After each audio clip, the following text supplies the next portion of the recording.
اگر تمہارے والدین وابناؤکم تمہارے بیٹے وازواجکم تمہاری بیویاں تمہارے بھائی واموال اقترفتموہا اور وہ مال و دولت جو تم کماتے ہو وتجارتم تخشون کسادہا اور تمہارا وہ بزنس جس کے یعنی مدہ پڑنے کا تمہیں ہمیشہ ڈر لگا رہتا ہے۔ مارکیٹ میں بہت مدہ ہے، مارکیٹ میں سیزن آئے گا، مارکیٹ تیز ہوگی، اچھال ہوگا۔ قرآن نے اسی کو بھی بیان کیا ہے، وَتِجَارَةٌ تَخْشَوْنَ كَسَادَهَا، تمہارا وہ بزنس جس کے ٹھنڈا پڑنے کا تمہیں خوف لگا رہتا ہے، وَمَسَاكِنُ تَرْضَوْنَهَا، اور تمہارے وہ مکانات جن میں تم رہتے ہو، تَرْضَوْنَهَا، اور جو تمہیں بڑے پسند ہیں۔ ہر آدمی اپنے گھر کو کس طرح سے ڈیکوریٹ کرتا ہے، باتھ روم میں بھی بعض باتھ روم میں بھی 50 80 لاکھ خرچ کر ڈالتے ہیں کہ باتھ روم اتنا اچھا بنانا، اس میں بھی 50 لاکھ 80 لاکھ، کچن میں بھی بعض لوگ لاکھوں لاکھ روپیہ خرچ کر ڈالتے ہیں، لیکن انجام کیا ہے سب کا؟ کل من علیہا فان ویبقی وجہ ربک ذو الجلال والاکرام، سب تو فنا ہو جائے گا، باقی کیا رہے گا؟ تیرے رب کی ذات جو ہے وہ باقی رہے گی۔ اور اگر رسول اللہ کی زندگی دیکھیں تو رسول اللہ کا جو گھر تھا، ہم اپنے گھر کو دیکھیں اور رسول اللہ کا گھر دیکھیں، دعویٰ یہ ہے کہ ہم رسول اللہ سے بہت محبت کرتے ہیں، لیکن حضور کی ایک بھی تو ادا نہیں پائی جاتی۔ نعرے یہ ہیں کہ نبی کے نام پر جان قربان کر دیں گے، لیکن تم نے نبی کی کس بات کو اپنایا ہے؟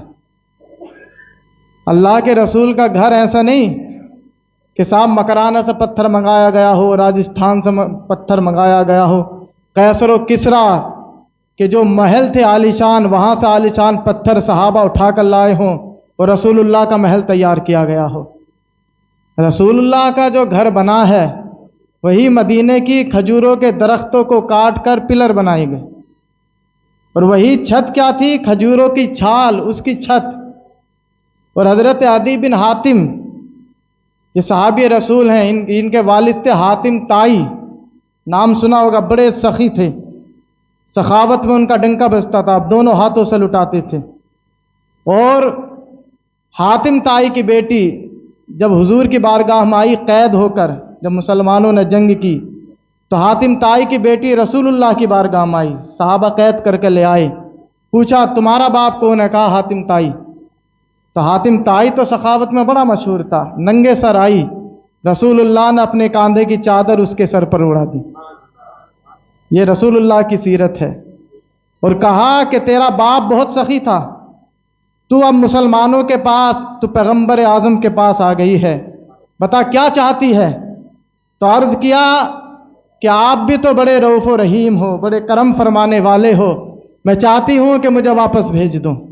قید ہو کر آئیں تو رسول اللہ نے کہا کہ تم آزاد ہو، واپس چلی جاؤ، اور اللہ کے رسول نے حکم دیا کہ انہیں سواری بھی دو، انہیں زاد راہ بھی دو، اور باحفاظت ان کو ملک شام چھوڑ کر آؤ۔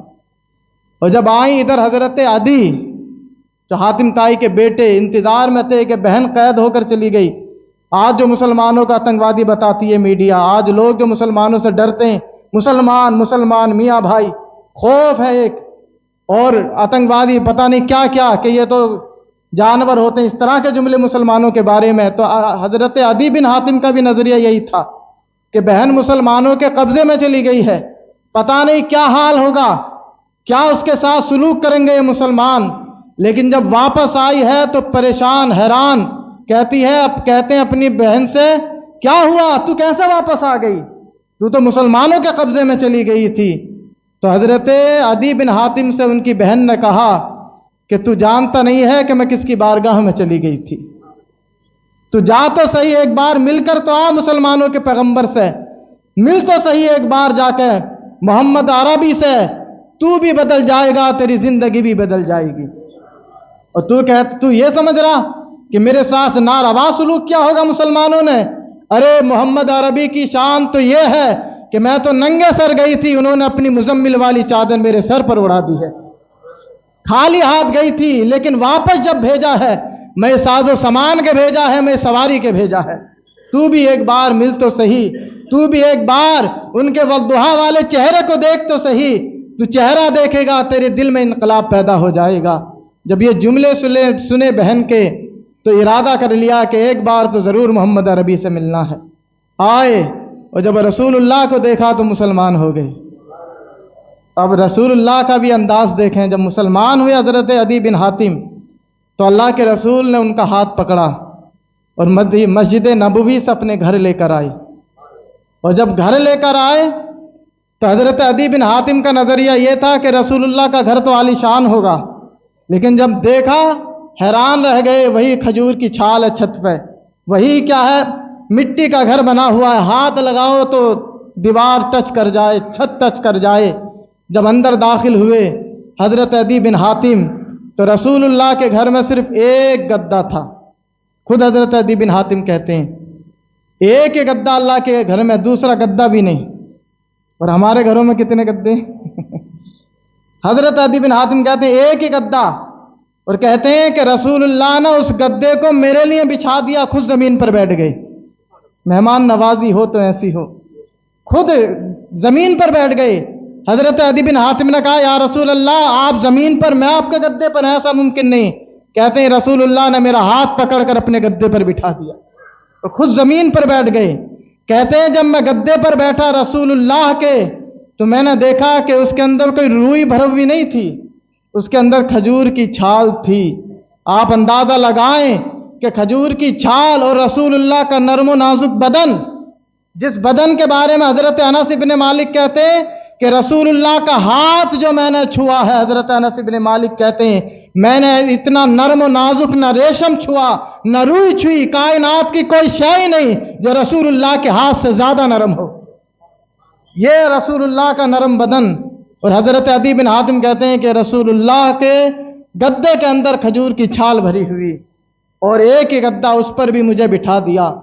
عرض یہ کرنا ہے کہ وَمَسَاكِنُ تَرْضَوْنَهَا، قرآن جو کہتا ہے، شروع سے اب دوبارہ سنیں اس آیت کو جو میں نے پڑھا، قُلْ إِنْ كَانَ آبَاؤُكُمْ، اے محبوب آپ فرما دیں اگر تمہارے باپ، وَأَبْنَاؤُكُمْ تمہارے بیٹے، وَإِخْوَانُكُمْ تمہارے بھائی، وَأَزْوَاجُكُمْ تمہاری بیویاں، وَعَشِيرَتُكُمْ تمہارے رشتہ دار خاندان والے، وَأَمْوَالٌ اقْتَرَفْتُمُوهَا اور وہ مال اور تمہارا مال و دولت جو تم نے کما کر جمع کیا ہے، وَتِجَارَةٌ تَخْشَوْنَ كَسَادَهَا تمہارا وہ بزنس کہ جس کے مندہ پڑنے کا تمہیں ہمیشہ کیا خوف لگا رہتا ہے، وَمَسَاكِنُ تَرْضَوْنَهَا تمہارے وہ عالی شان مکان جہاں تم رہتے ہو، جنہیں تم دیکھ کر کیا ہے آنکھیں ٹھنڈی کرتے ہو، أَحَبَّ إِلَيْكُم مِّنَ اللَّهِ وَرَسُولِهِ تمہارے نزدیک اگر یہ سارا خاندان، والدین، ماں باپ، بھائی بہن، رشتہ دار، تمہارا بزنس، تمہارے مال و دولت، تمہارے مکانات،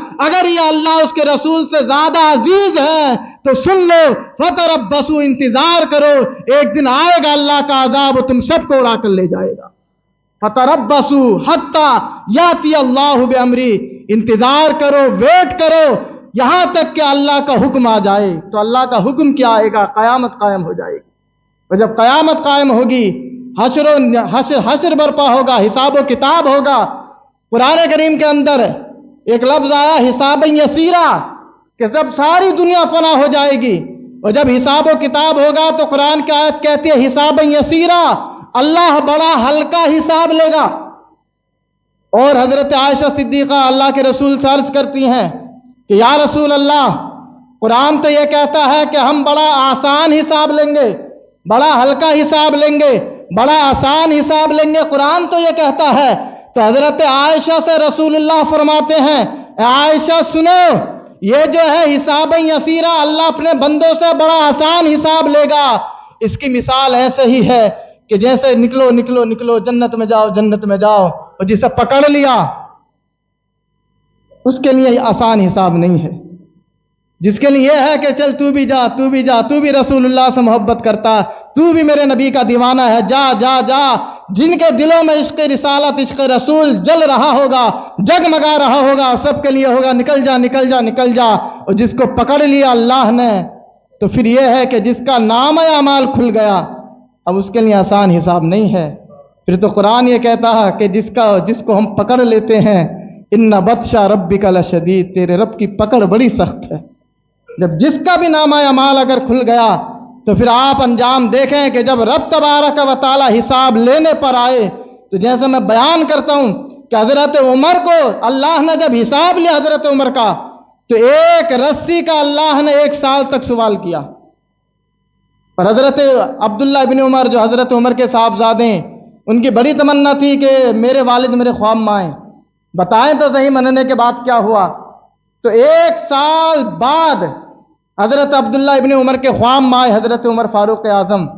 اور کون عمر فاروق اعظم ہے سب جانتے ہیں، جن کے بارے میں اللہ کے نبی نے ارشاد فرمایا کہ اگر میرے بعد کوئی نبی ہوتا تو وہ عمر ہوتے، جن کی یہ شان ہے۔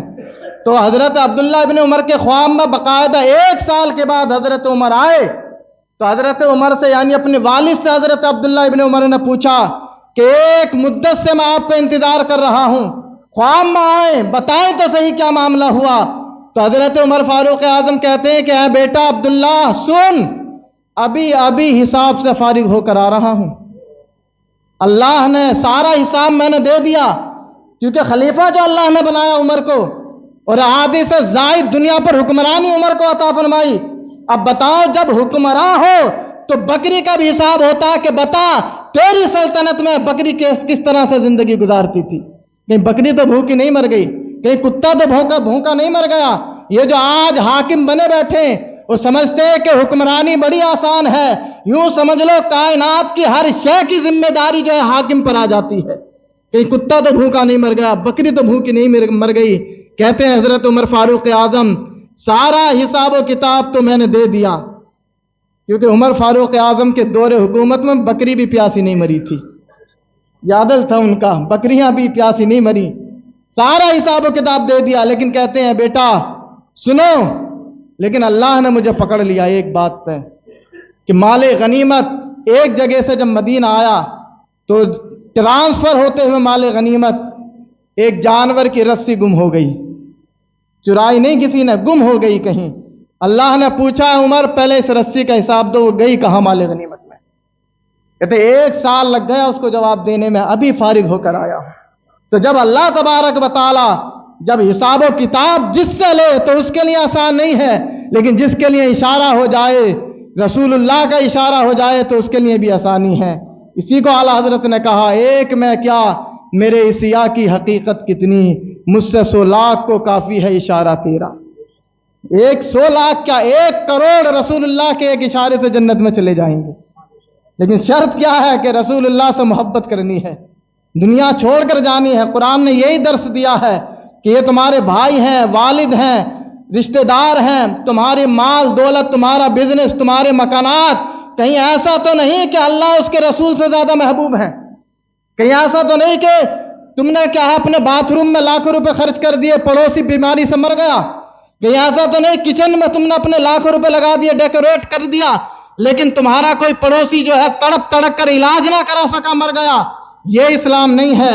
اسلام ہمیشہ خیر خواہی کا درس دیتا ہے، اسلام اس بات کا درس دیتا ہے کہ تمہارے گھر میں لذیذ کھانا اگر پکے تو شوربہ، یہ رسول اللہ کا فرمان ہے کہ اس میں شوربہ بڑھا لو تاکہ ایک پیالہ تمہارے پڑوسی کو بھی چلا جائے۔ کون اس پہ رسول اللہ کی سیرت پر عمل کرتا ہے؟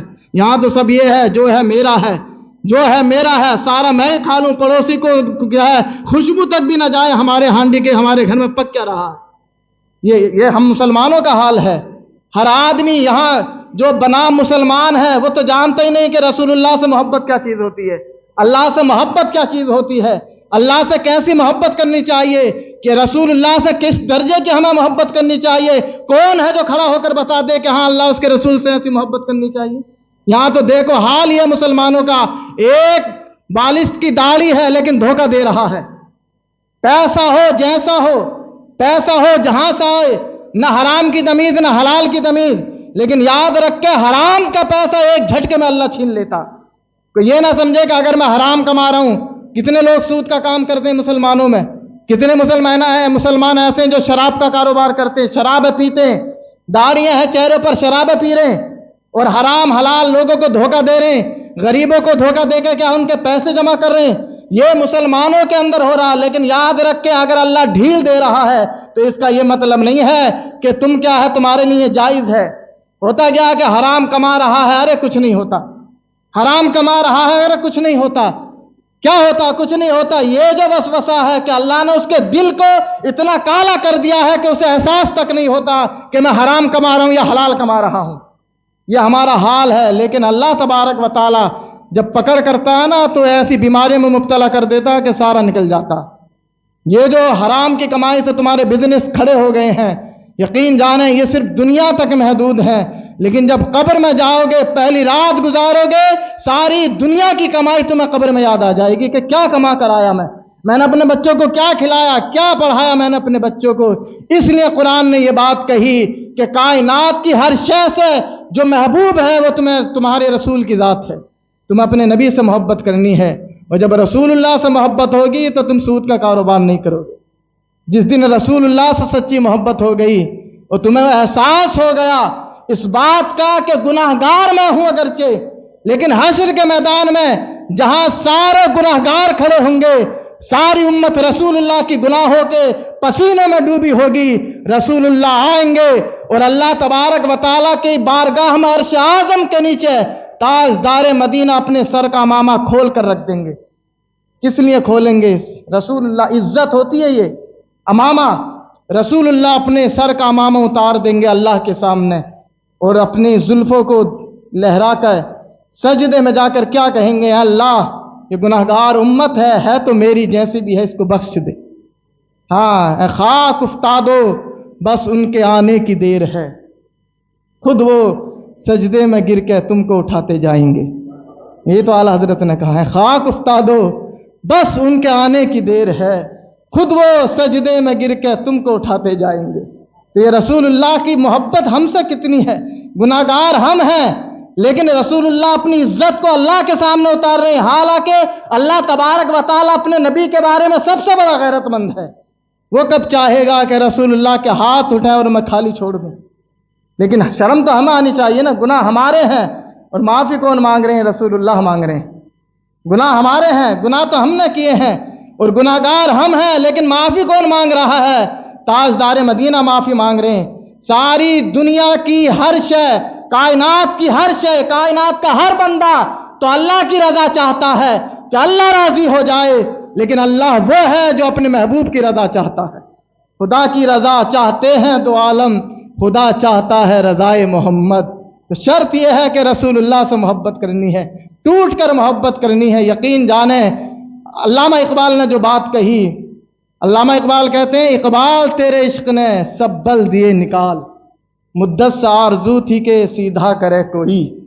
علامہ اقبال کیونکہ یورپ میں پڑھ کے آئے ہیں اور مغربی تہذیب انگریزوں کو خوب قریب سے دیکھا ہے انہوں نے، کہہ رہے ہیں کہ بڑے دنوں سے تمنا تھی اقبال کو کوئی سیدھا کر دے، اقبال سے گناہ ہونا بند ہو جائیں، اقبال نیک بن جائے، اور یہ جو مغربی تہذیب کا بھوت اقبال پہ سوار ہے یہ سارے کا سارا اتر جائے۔ کہتے ہیں بڑی مدت سے میری تمنا تھی کہ میں نیک بن جاؤں، نیک بن جاؤں۔ آپ کی بھی تمنا ہوگی میں نیک بن جاؤں، حالانکہ مشکل سے کچھ لوگ ایسے ہوں گے جو دعا کرتے ہوں اللہ مجھے نیک بنا دے۔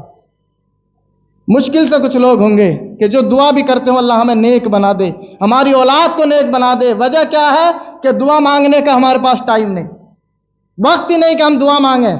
ابھی 2 رکعت نماز پہ سلام پھرے گا، جمعے کی نماز جیسی کھڑی ہو ختم ہوگی آپ دیکھیں گے سینکڑوں لوگ نکل جائیں گے، ابھی کیونکہ دکان کا شٹر جو اٹھانا تو کاروبار میں بھاگیں گے کہ دکان کھولنے میں لیٹ نہ ہو جائے، لیکن ہاں جو دعا ہوگی اس کا کسی کو انتظار نہیں۔ سلام پڑھا جاتا ہے یہاں پہ، ہر جمعے کو سلام ہوتا ہے، کتنے لوگ سلام میں شریک ہوتے ہیں؟ آپ کو احساس نہیں ہے کہ آپ سلام اپنے باپ پر پڑھ رہے ہیں یا رسول پاک پر پڑھ رہے ہیں؟ اتنی تو غیرت ہونی چاہیے کہ ہفتے میں ایک دن سلام رسول اللہ پر پڑھا جاتا تو کیا ہو گیا اگر 5 منٹ لیٹ دکان کھولیں گے لیکن رسول اللہ پر سلام پڑھ کر جائیں گے۔ سلام پڑھیں گے ہم رسول اللہ پر، جب رسول اللہ پر سلام پڑھیں گے تو کاروبار میں خود رسول کی نگاہ کرم ہو جائے گا۔ ہاں، ایک سفر پر اللہ کے رسول جب سفر میں جا رہے تھے، سواری پر اللہ کے رسول تھے تو نیند آ گئی اللہ کے رسول کو. سواری پر سفر میں تھے اللہ کے رسول اور گزر رہے تھے راستے سے، نیند آ گئی. ایک درخت آیا دور سے اپنی جڑوں کو اکھاڑ کر، ایسا لگ رہا تھا صحابہ کہہ رہے تھے جیسا اللہ نے اس کو 2 قدم دے دیے ہوں. دور سے آیا چل کر، رسول اللہ سوئے ہوئے ہیں، سواری پر ہیں، درخت آیا اور اپنی شاخوں کے ساتھ رسول اللہ کے اوپر جھک گیا. جھکا رہا، کھڑا ہو گیا، واپس چلا گیا. صحابہ نے اپنا منظر جب دیکھا، رسول اللہ کو کسی نے بیدار نہیں کیا. جب اللہ کے رسول بیدار ہوئے تو کہا یا رسول اللہ، آج تو سفر میں عجیب منظر دیکھا. وہ دور سے ایک درخت چل کر آیا اور چلنے کے بعد آپ تو سوئے ہوئے تھے، جھکا رہا آپ پر کافی دیر. یا رسول اللہ، ماجرا سمجھ میں نہیں آیا کہ کیا ماجرا ہے. رسول اللہ کی تو آنکھیں بند ہیں لیکن پھر بھی ملاحظہ کر رہے ہیں. ہاں، یہ تاجدار مدینہ کی شان ہے. ہم سوئیں تو آنکھیں بند دکھنا بند ہو جائے. اللہ کے رسول فرماتے کہ جب مجھے نیند آتی ہے تو میری یہ 2 آنکھیں تو بند ہو جاتی ہیں، میری دل کی دونوں آنکھیں کھل جاتی ہیں. ہاں، جس طرف اٹھ گئی دم میں دم آ گیا. اس نگاہ عنایت پہ لاکھوں سلام. حضور فرماتے میں بتاتا ہوں، میں تو سویا ہوا تھا، تم حیران و پریشان ہو. درخت دور سے چل کر آیا، جھکا رسول اللہ پر. حضور فرماتے ہیں یہ غیب کی خبر ہے، حضور کو علم غیب ہے. حضور فرماتے ہیں سنو میرے صحابہ، تعجب میں مت پڑو. میں اس راستے سے گزر رہا تھا اور اس راستے کے قریب یہ درخت تھا. اس نے اللہ سے دعا کی اور دعا کیا کی کہ اے پروردگار عالم، یہ تیرا محبوب آج اس راستے سے گزر رہا ہے، زندگی میں دوبارہ گزرے نہ گزرے، آج گزر رہا ہے. آج تو اجازت دے دے کہ قریب سے جا کر تیرے نبی پر کیا ہے درود و سلام پڑھ کر آ جاؤں. ایسا نہیں کہ اللہ نے بھیجا، دعا کی ہے اس نے. اور حضور فرماتے ہیں اللہ نے اس کو اجازت دے دی، جا آج تیری قسمت جاگ گئی ہے. پتہ نہیں تو کب سے یہاں وادیوں میں کھڑا ہوگا، لیکن آج رسول اللہ گزرے ہیں تو چلا جا، ہماری اجازت ہے، جا کر میرے نبی پر صلاۃ و سلام پڑھ کر آ جا. صلاۃ و سلام پڑھا، واپس چلا گیا. تو یہ درخت ہیں جو ایک مرتبہ رسول اللہ گزرے، کتنا خوش نصیب درخت ہوگا کہ رسول اللہ کو اس نے دیکھا. تم بھی سلام پڑھو گے تو رسول اللہ کا دیدار ہو جائے. عشق ہونا، تڑپ ہو دل میں تو ایک نہ ایک دن رسول اللہ کرم فرمائی دیتے ہیں. ہاں، انہیں نہ دیکھا تو کس کام کی ہیں یہ آنکھیں کہ دیکھنے کی ہے ساری بہار آنکھوں میں. تو علامہ اقبال کے شعر پر میں گفتگو ختم کروں کہ بڑی تمنا تھی کوئی مجھے سیدھا کر دے، نیک بنا دے. کہتے ہیں جب رسول اللہ سے عشق ہوا تو میں خود بخود نیک بن گیا. اقبال تیرے عشق نے سب بل دیے نکال، مدت سے آرزو تھی کہ سیدھا کرے کوئی. وما علینا الا البلاغ. السلام علیکم. کھڑے ہو جائیں.